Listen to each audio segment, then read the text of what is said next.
अधिकार अधिनियम 2006 को लेकर है, जिसे हम इंग्लिश में फॉरेस्ट राइट्स एक्ट के नाम से जानते हैं और हमारा जो हिंदी में है वन अधिकार अधिनियम 2006।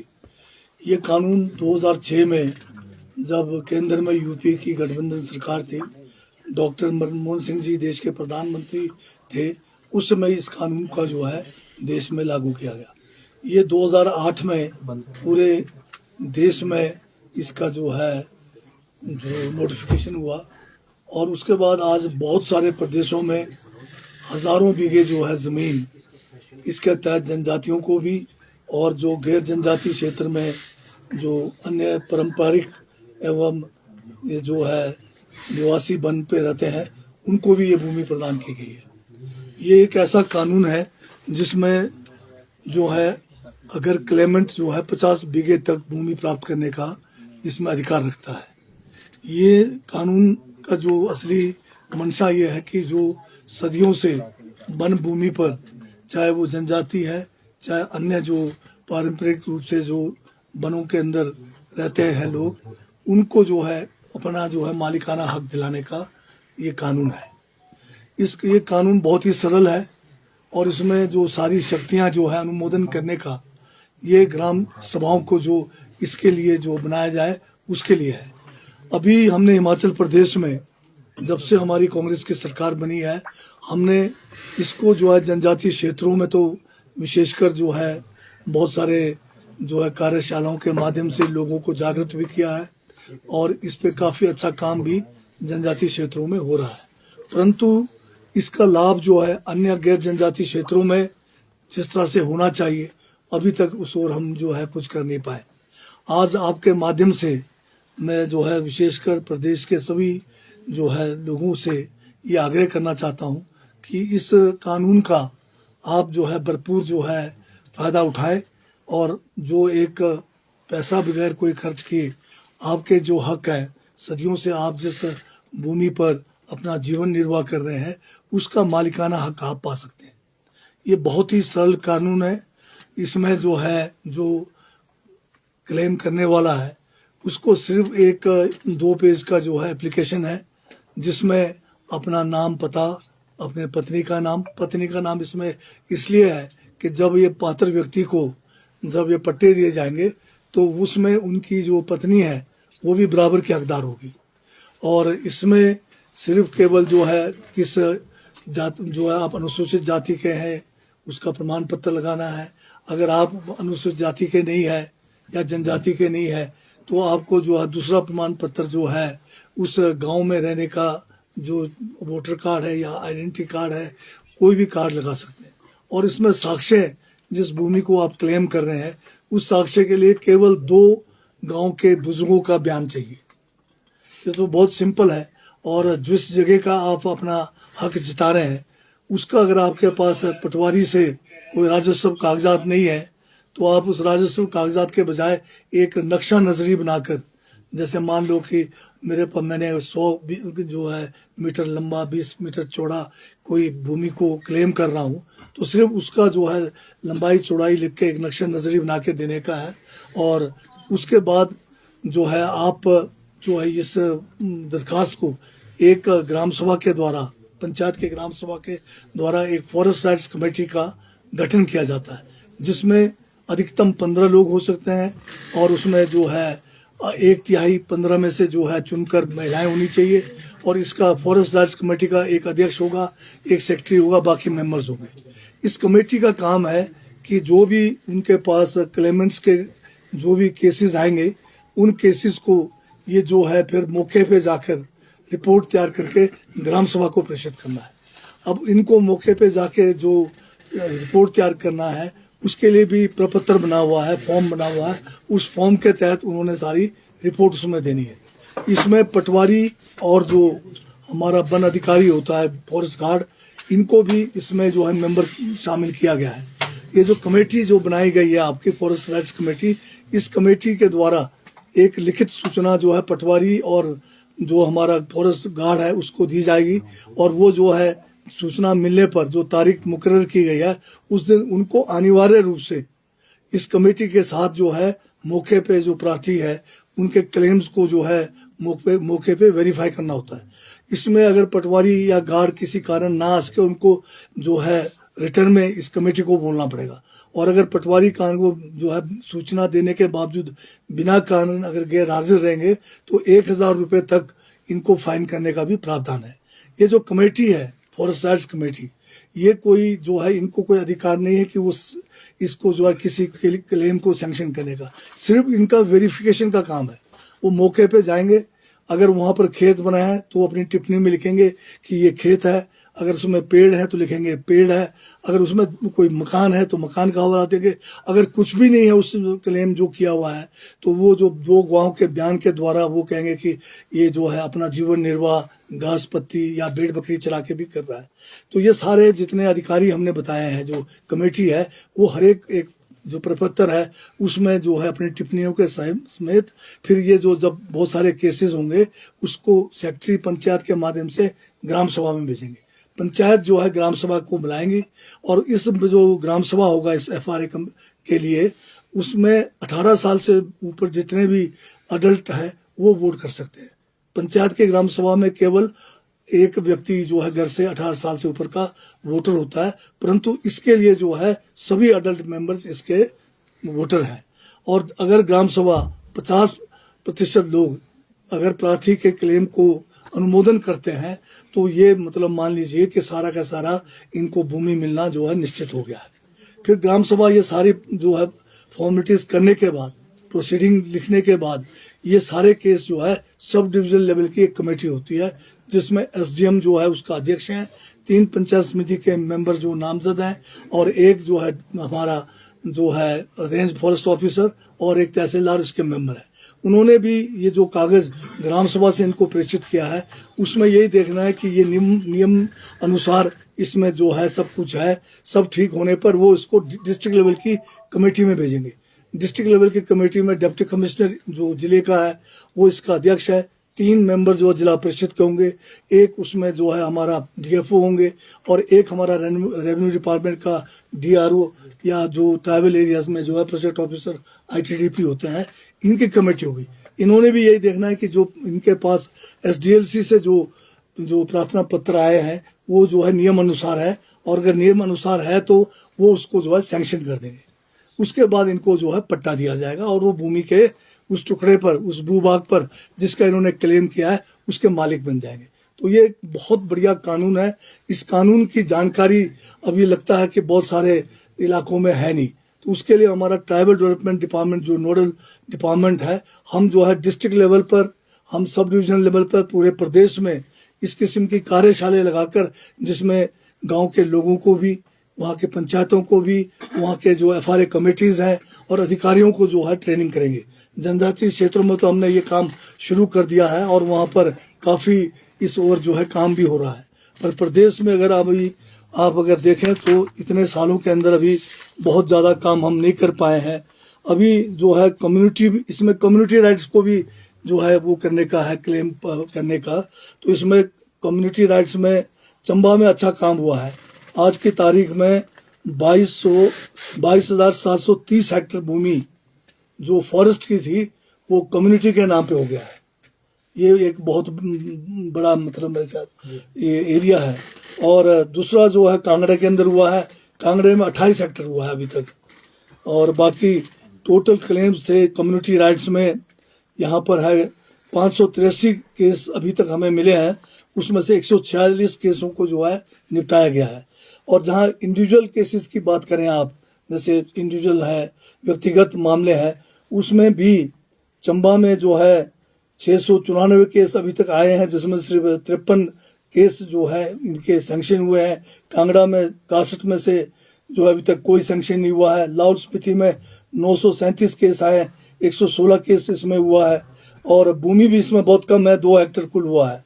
और किन्नौर में 3175 केस अभी तक प्राप्त हुए हैं, जिसमें 425 केस किन्नौर के अंदर स्वीकृत हुए हैं पिछले 2 साल के अंदर।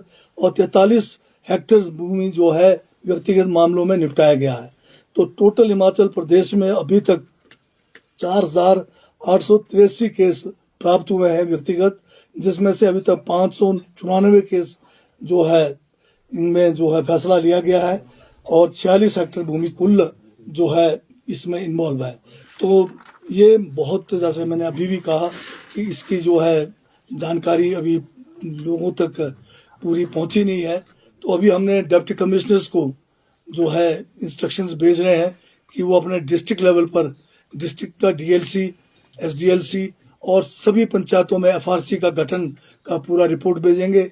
और हम जो है ट्राइबल डेवलपमेंट विभाग की तरफ से सभी डिस्ट्रिक्टों में जो है इसके लिए धन भी हम उपलब्ध कराएंगे कार्यशाला के लिए। और मेरा प्रेस से निवेदन है, आग्रह है कि इसका जो अच्छा प्रचार करें, ताकि जो आज एक लोग जो है भूमिहीन है, लोग बहुत ज़्यादा जो है आज परेशान है बिना भूमि के, वो लोग अपना क्लेम करके भूमि के मालिक बन सकते हैं। धन्यवाद। सर, अब एफआरए की बात क्यों? क्योंकि आपने जैसे बताया कि कानून तो ये बहुत पुराना है। कानून 2006 का है, इसका नोटिफिकेशन 2008 में हुआ है। इसमें जब धूमल साहब की बीजेपी की सरकार थी 2008 में, उन्होंने एक क्लैरिफिकेशन के लिए भेजा क्या हिमाचल जो है इस कानून के गिरद में आता कि नहीं आता है। 5 साल उन्होंने इसी में निकाल दी। और जब हमारी सरकार 12 में बनी, उसके दिसंबर के आखिर में, उसके बाद हमने एफआरसीज का गठन पूरे हिमाचल में 3000 पंचायतों में किया करीब करीब। परंतु फिर भी हम भी उसको ठीक से उस समय लागू नहीं कर पाए। परंतु अब दोबारा से हमें जो है मौका मिला है, तो हम इस कानून को जो है जन जन तक पहुंचाएंगे और फिर जो है लोगों को, जो पात्र व्यक्ति हैं, चाहे वो इंडिविजुअल राइट्स का है चाहे वो कम्युनिटी राइट्स है, उनको दिलाएंगे, ताकि लोगों की जो है आर्थिकी में जो है भूमि का एक बहुत बड़ा महत्व रहता है। नेगी जी, शहरी क्षेत्रों के जो कब्जाधारी हैं या नेशनल हाईवे के आसपास भी लोगों ने कब्जे कर रखे हैं, क्या उन लोगों को भी इसमें राहत मिलेगी? नहीं, इसमें अगर आप देखें तो कब्जा का बात नहीं है। इसमें अगर किसी भी भूभाग पर जो फॉरेस्ट है उसमें 2005 से पहले आप उस पर किसी किस्म का किसी भी तरह से जीवन निर्वाह कर रहे हैं, चाहे आप अगर किसी ने बना रखा कुछ भी बनाया, भूखे में कोई ढाबा चला रहे हैं, कोई भी है, पर यह कि ग्राम सभा से अनुमोदन होना जरूरी है। और 2 गवाह बुजुर्ग लोग जो ये कहें कि आप जो है 2005 से पहले 3 पुश्तों से आप उसके ऊपर जो है आप अपना जीवन निर्वाह कर रहे हैं, तो यही इतना साक्ष्य है। तो इसमें सबसे दिक्कत ये थी, जिसको लागू नहीं किया गया मेरे हिसाब से, कि अधिकारी जो है लोगों से इसके बारे में ठीक से जानकारी भी नहीं देते थे और साथ में कानून का जो है सही ज्ञान नहीं होना भी एक कारण है। तो अब हमने लगभग 20 वर्ष हो गया आपको, 2006 का एफआरए 2006 का इम्प्लीमेंटेशन 2008 से शुरू होनी थी, लेकिन इतना समय लग गया, क्या कारण आप? हाँ, मैं वही मैं आप बता रहा हूँ, पिछला 8 से 12 का जो टाइम था उसमें क्लेरिफिकेशन में ही चला गया। 12 से 17 हमारी सरकार फिर आई, हमने फिर एफआरसी का गठन करना सबसे पहले जरूरी था। कुछ मतलब 1000 पंचायतों में हमने एफआरसी का गठन किया, परंतु फिर भी ये सिरे नहीं चढ़ा। 20 में फिर 17 के बाद सरकार फिर बदली, दिसंबर के बाद 22 तक इसके ऊपर कोई काम नहीं हुआ। हमने जनजातीय क्षेत्रों में उस समय आंदोलन भी चलाया था। उस आंदोलन का फर्क ये हुआ कि कुछ केस वहाँ उन्होंने छूट शुरू की, परंतु अभी जब हमारी सरकार बनी तब से 2 साल से हम इसके पीछे लगे हुए हैं और अच्छा मतलब रिजल्ट आ रहा है। हमने बहुत सारे लोगों को जो है आप देखेंगे, जो मैंने एक विस्तृत जानकारी दी है, तो काफी तेजी से काम चल पड़ा है। 2000 से 2002 के बीच में लोगों से एफिडेविट लिए गए थे कि आपके पास एनक्रोचमेंट की है या सरकारी जमीन अगर ली है, तो उसके एफिडेविट दिए थे। क्या उस मामले में कोई प्रगति हुई? आपके पास कोई डाटा है उसका? जो 2002 में एक उस समय भाजपा की सरकार थी, उन्होंने एक बिना पॉलिसी के, बिना कानून के एक स्कीम लाई कि ये कहा गया कि अगर आपके पास कोई भी एनक्रोचमेंट है, आप जो है एफिडेविट दे दो। 50 रुपए का एक फार्म भरवाया और उस समय बहुत लोगों के जो है धन का भी दुरुपयोग हुआ, क्योंकि पर्चा बनाने के लिए, तथिमा काटने के लिए और उसको एक कट ऑफ डेट से पहले तहसील में भेजने के लिए एफिडेविट बनाने में काफ़ी पैसा खर्च हुआ। परंतु ये जो बिना कानून का जो है एक कागज़ बनाया और आपने एक जो एफिडेविट दे दिया, बयान दे दिया एक मजिस्ट्रेट के सामने कि मैंने एनक्रोचमेंट किया है, तो आज की तारीख में 1,30,000 लोग हैं जो उस 2002 के एक स्कीम में फंस गए और सबके सब जो है नाजायज कब्जादारी घोषित हो गए हैं। उनको टीडी नहीं मिल रहा है, उनको पंचायतों में इलेक्शन लड़ने से भी जो है वो महरूम हो गए हैं। तो ये बड़ा गलत एक मतलब लोगों के साथ हुआ है। अब जो 2005 का कानून है, अगर कुछ लोग जिनके पास सदियों से कब्जा, जो मैंने आपको बताया है, वो चाहे ये 1,30,00,000 जो लोग हैं जिनका नाजायज कब्जे में है, वो भी अगर इनके पास एविडेंस है कि 3 पुश्तों से उस भूभाग पर वो अपना जीवन निर्वाह कर रहे हैं और ग्राम सभा उसका अनुमोदन कर दे, तो ये लोग भी मतलब एक प्राप्त कर सकते हैं। तो क्या आप आश्वासन देते हैं कि जो एनक्रोचमेंट के नाम पर पेड़ काटे जा रहे हैं, जमीन बेदखली की जा रही है, वो अब रुक जाएगी? नहीं, मेरा जो कानून है वो कोई एनक्रोचमेंट को रोकने का या एनक्रोचमेंट का बढ़ावा देने नहीं है। हम तो जो आपका 2005 से पहले जिस भूभाग पर आप जनजाति हैं और अगर गैर जनजाति भी है, अगर पारंपरिक रूप से आप वन उसके ऊपर निर्भर है, आप अगर अपना जो है जीवन निर्वाह उसके ऊपर प्रूफ करते हो, और प्रूफ बड़ा सिंपल है, 2 गवाह लगने हैं और ग्राम सभा का अनुमोदन होना है, ये 2 बातें हो गई तो आप जो है आप भूभाग के मालिक बन सकते हैं। इसका मैक्सिमम जमीन जो है 50 बीघे तक मिल सकता है अगर जगह। जैसे मालूम मैं हूँ, मेरे पास 100 बीघे जमीन है और मैं इंक्रोचमेंट करके 2005 से कहीं और जगह बैठा हूँ, तो उस स्थिति में अपनी तो मैं कर रहा हूँ नहीं, पहले तो आप अपने दिमाग से निकालो ना कि हम एनक्रोचमेंट को रेगुलर नहीं कर रहे हैं। ये कानून एनक्रोचमेंट को रेगुलर नहीं कर रहा है। 2005 से पहले 3 पुश्तों तक पीछे अगर आप प्रूफ करते हैं, 2 गवाह के माध्यम से ग्राम सभा अनुमोदन करता है, तो आपके जो हक उसके ऊपर था उसको जो है रिकॉग्नाइज कर रहे हैं हम, एनक्रोचमेंट को रिकॉग्नाइज नहीं कर रहे। 2005 से पहले आप उस भूमि पर आप जीवन निर्वाह करने का अगर वो प्रूफ होता है, ग्राम सभा अनुमोदन कर रहा है, तो हम उसको रिकॉग्नाइज कर रहे हैं। अपनी भूमि नहीं है, वहाँ से जीवन निर्वाह कर रहा है। जहाँ ये जो है फॉरेस्ट लैंड के ऊपर बात हो रही है, फॉरेस्ट लैंड पे अगर आप अपना जीवन निर्वाह 3 पुश्तों से कर रहे हैं, तो आपके पास अगर गवाह है और ग्राम सभा अनुमोदन करते हैं तो आप मालिक बन सकते हैं। चाहे ये डीपीएफ में, चाहे यूएफ में है, चाहे ये आपका सेंचुरी एरिया भी है। तो ये कानून जो है बहुत बढ़िया कानून है, इसका भरपूर फायदा लोग उठाएं और आपके माध्यम से इसका प्रचार हो जाए तो लोगों का कल्याण हो सकता है। हाँ जी, ये जो है हमारा जो डिपार्टमेंट का वेबसाइट है उस पर सारा वेबसाइट पे लगा हुआ है। फिर भी एक आध कॉपी हम शेयर कर सकते हैं आपके साथ, क्योंकि बहुत मटेरियल है नहीं, तो इनमें से दे दीजिए आप। इनमें से ये है, ये वेबसाइट पे सारा है, अवेलेबल सारा है। हाँ, ये पोस्टर भी बनाया हुआ हमने, कैसे कैसे होना है, तो ये पोस्टर दिखा दीजिए इनको कैसे कैसे है। और सर इसमें चैलेंजेस क्या क्या है? हाँ जी, चैलेंजेस क्या क्या है? कुछ नहीं है, मुंह में लड्डू है, खाने की क्षमता चाहिए। अगर मुंह में लड्डू देने के बाद भी अगर हमें धक्का मारना पड़े तो फिर तो बड़ा मुश्किल है, वो तो चौक हो जाएगा। विभाग के पास कोई आंकड़ा भी आया है कि कितने लोग हो सकते हैं जिनके पास इस तरह के कब्जे हैं? मैंने बता रहा हूँ आपको, 1,30,000 तो जो 50 रुपए फार्म भरने वाले फंसे, हजारों केस जो बंदोबस्त में नाजायज कब्जा दिखाया हुआ है वो लोग भी इसमें हैं। जो 40 साल 50 साल हो गए बंदोबस्त होके, उनके तो कब्जा दर्ज भी है, और जो लोग बेचारे दर्ज भी नहीं है वो जो है सदियों से रह रहे हैं। आप जैसे गुज्जर है, जनजाति लोग हैं, गैर परंपरागत लोग हैं, सारे ये हैं।